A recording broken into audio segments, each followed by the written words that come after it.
Vietnam एक ऐसी international destination जो इस समय बहुत ज़्यादा चर्चा में है।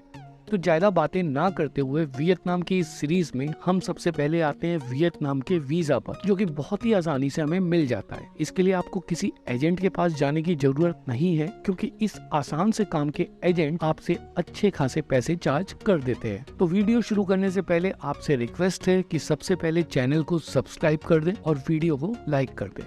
तो सबसे पहले चलते हैं गूगल पे और सर्च करते हैं वियतनाम ई वीजा लिख के। अब आपको ढेरों वेबसाइट्स इससे रिलेटेड दिख जाएंगी। इसमें से ज्यादातर वेबसाइट जो होंगी वो ट्रैवल कंपनीज की होगी, लेकिन ध्यान दें कि किसी भी वेबसाइट में आपको नहीं जाना है। और ध्यान देना है कि इनमें से एक अजीब सी वेबसाइट दिख रही है आपको, यही वियतनामीज गवर्नमेंट की मेन वेबसाइट है, जिससे आप डायरेक्टली वियतनाम के ई वीजा के लिए अप्लाई कर पाओगे। हमने आपकी सुविधा के लिए इस वेबसाइट का लिंक भी आपको दे दिया है, जिसमें आप सीधा क्लिक करो और डायरेक्टली इसकी वेबसाइट में चले जाओ। तो अब आप इस वेबसाइट में आ गए हो, जिसका इंटरफेस कुछ इस प्रकार का आपको दिखाई देगा। तो इसमें जो सबसे पहला ऊपर ऑप्शन आपको दिखाई दे रहा है वो है फॉर फॉरेनर्स वाला। इसमें आपको क्लिक करना होगा। इसके बाद एक नया पेज आपके सामने खुलेगा, जिसमें कुछ डिटेल्स होगी, जैसे कि आपको अपना नाम कैसे भरना है, ई वीजा की फीस कितनी है, वगैरह वगैरह। अब ये सब पढ़ने के बाद नीचे कंफर्मेशन के ऑप्शन में आइए, वहाँ क्लिक करिए, नेक्स्ट का बटन दबाइए। अब अगले पेज में एक फॉर्म खुलकर हमारे सामने आ जाएगा, जिसमें सबसे पहले अपनी हाल फिलहाल की आपको एक कलर फोटो अपलोड करनी होगी। आपका चेहरा जो होगा वो सामने की तरफ होगा और आपके कंधे इस फोटो में दिखने चाहिए।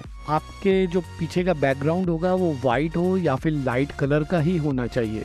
जितनी स्पेस इन्होंने फोटो अपलोड करने की दे रखी है, उसमें से 80% स्पेस भर जाना चाहिए। इसलिए अपनी फोटो को पहले से इस तरह से आप लोग एडिट कर लो कि ये लगभग 80-90% बॉक्स को भर दे। और सबसे जरूरी बात कि फोटो का maximum size 1024 KB means 1 MB से कम का होना चाहिए, वरना आपकी फोटो अपलोड नहीं होगी। और हाँ, अगर आपके पास कोई फोटो नहीं है और आप मोबाइल से ये फॉर्म भर रहे हैं तो और भी टेंशन लेने की जरूरत नहीं। उसी टाइम पे अपनी सेल्फी लीजिए और उसे डायरेक्टली अपलोड कर दीजिए।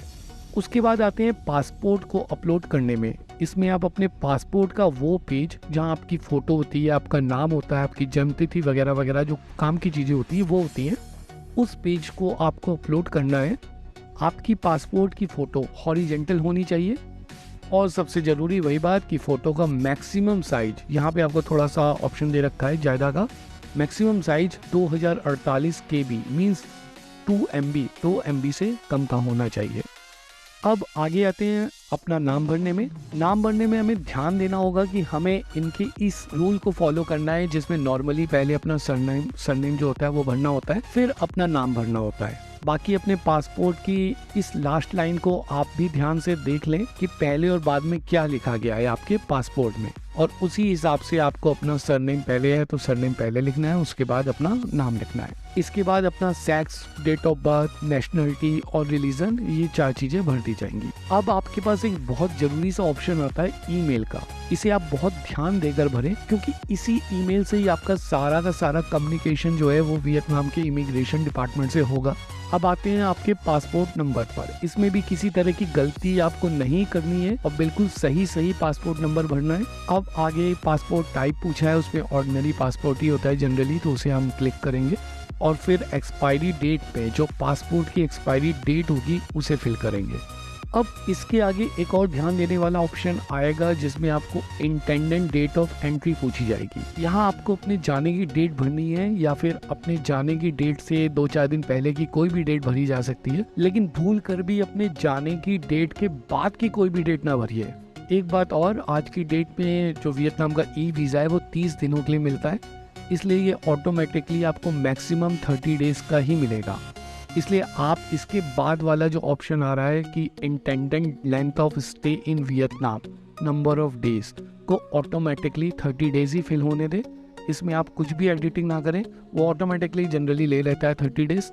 और कभी कभार एडिटिंग का ऑप्शन होता है कि आप उसे कम कर सकते हो, लेकिन आप कुछ भी ना करिए, उसको 30 डेज अपने आप ऑटोमेटिकली फिल होने दें। बस आपको ध्यान देना है कि आपकी जो वियतनाम की यात्रा है वो 30 डेज के अंदर ही पूरी हो जाए। वैसे प्लानिंग चल रही है, वियतनामी गवर्नमेंट इस बारे में विचार कर रही है कि इसे 90 डेज कर दिया जाए, लेकिन फिलहाल जब मैं ये वीडियो बना रहा हूँ इस समय 30 डेज का ही टाइम पीरियड है। बाकी इसके आगे के ऑप्शन में हम आते हैं जहाँ है पर्पस ऑफ एंट्री। इसमें हमें टूरिस्ट का ही ऑप्शन क्लिक करना है। जैसे हम घूमने फिरने के मकसद से ही जा रहे हो वियतनाम, जनरली लोग उसी मकसद से जाते हैं 99% लोग, तो आपको टूरिस्ट का ही ऑप्शन क्लिक करना है। अब आता है एक ऑप्शन जिसमें पूछा जाता है intended temporary residential address in Vietnam, जिसमें आप अपने होटल का नाम और एड्रेस भरेंगे। और यदि आपने कोई होटल बुक नहीं किया है तो आप booking.com में जाइए, या और भी कई सारी वेबसाइट्स ऐसी हैं जिसमें आप कोई भी ऐसा होटल एक दिन के लिए बुक करते हैं, जिसमें पे एट प्रॉपर्टी का ऑप्शन दिया जाता है। बस उस होटल का नाम और एड्रेस लिख दीजिए, बाकी कोई ज़रूरी नहीं कि आप उसी होटल में जाएँ, आप बस यहाँ पे भर दीजिए और अब अपना booking.com में फिर भी अपनी सेफ्टी के लिए बुकिंग कर दीजिए एक दिन के लिए, कि अगर आपको दिखानी भी पड़ जाए तो आपके पास बुकिंग हो। इसके बाद उस होटल की, जो भी आपने होटल लिया है, उस होटल की सिटी के ऑप्शन को क्लिक कर दें। इसके बाद ऑप्शन आता है grand e visa valid from से लेकर 2 तक का, जो कि नॉर्मली अपने आप 30 डेज का ऑटोमेटिकली फिल हो जाता है। अब लास्टली 2 ऑप्शन आते हैं जिससे हमें बहुत ध्यान से बनना होता है, जिसमें ये पूछते हैं कि allowed to entry through check point, जिसमें आपकी एंट्री वियतनाम में कहाँ से होगी, जिसमें नॉर्मली हम लोग हो चिंग मिन सिटी या हनोई के एयरपोर्ट से एंट्री करते हैं। तो इसमें जो ऑप्शन आ रहे होते हैं उसमें हम उस एयरपोर्ट को चुन लें कि हम भाई इस एयरपोर्ट में आ रहे हैं, तो क्लिक कर दें। इसके बाद ऑप्शन है exit through check point, means आपकी वियतनाम से एग्जिट किस जगह से होनी है, आपको कहाँ से निकलना है। तो इसमें हम उस एयरपोर्ट या लैंड बॉर्डर को क्लिक करेंगे जहाँ से हमारी वापसी होगी। फिर लास्टली आते हैं कैप्चा कोड भरते हैं, अपनी सहमति पर टिक करते हैं, रिव्यू एप्लीकेशन फॉर्म को ओके कर देते हैं। फिर नेक्स्ट पेज आता है, इसमें एक बार आप पूरे फॉर्म को दोबारा पढ़ लीजिए। अगर सब कुछ ओके आपको लग रहा है तो फिर पेमेंट ऑप्शन को क्लिक कर दीजिए। उसके बाद फिर से एक बार डिटेल्स को पढ़ते हुए आई एग्री और पे ई वीज़ा फी को ओके करते हुए आगे बढ़ जाइए। अब आपके सामने 2 ऑप्शंस आएंगे, पे बाय एटीएम कार्ड और पे बाय वीज़ा मास्टर कार्ड, जो भी कार्ड है उसमें, जिसमें आपको नीचे वाले ऑप्शन जो पे बाय वीज़ा मास्टर कार्ड है उसे क्लिक करना है। अब आपके पास ऑप्शन आ गया है, कई सारे कार्ड्स के ऑप्शन आ रहे हैं, तो इनमें से जो भी कार्ड आपके पास है, वीज़ा मास्टर कार्ड या जो भी और भी कार्ड आ रहे हैं, उसमें टिक करते हुए आप आगे बढ़िए। इसके बाद आई एग्री का बटन दबाइए और अपने कार्ड की पूरी डिटेल भरते हुए पेमेंट कर दीजिए। पेमेंट होने के बाद आप देखोगे कि थोड़ी देर में ही आपके ईमेल में पेमेंट कंफर्मेशन का कुछ इस तरह का मेल आपके पास आ जाएगा, और फिर लगभग 3 से 5 वर्किंग डेज के बीच आपके पास कुछ ऐसा मेल आएगा जिसके लिंक पर जाकर आप अपने ई वीज़ा एप्लीकेशन फॉर्म की जो डिटेल्स है उसे डालेंगे और फिर आपका ई वीज़ा डाउनलोड हो जाएगा और आपको दिखने लगेगा। बस अब आप तैयार हो वियतनाम जाने के लिए। अब अपनी फ्लाइट की टिकट अगर आपने नहीं ली होगी तो वो भी करवा लो और तैयार हो जाओ। वियतनाम की इस मजेदार सीरीज के लिए आप हमारे चैनल को सब्सक्राइब जरूर कर लीजिए और इस वीडियो को भी लाइक कर लें, क्योंकि इसमें हम आपको ट्रैवल व्लॉग तो दिखाते ही हैं, साथ ही साथ आपको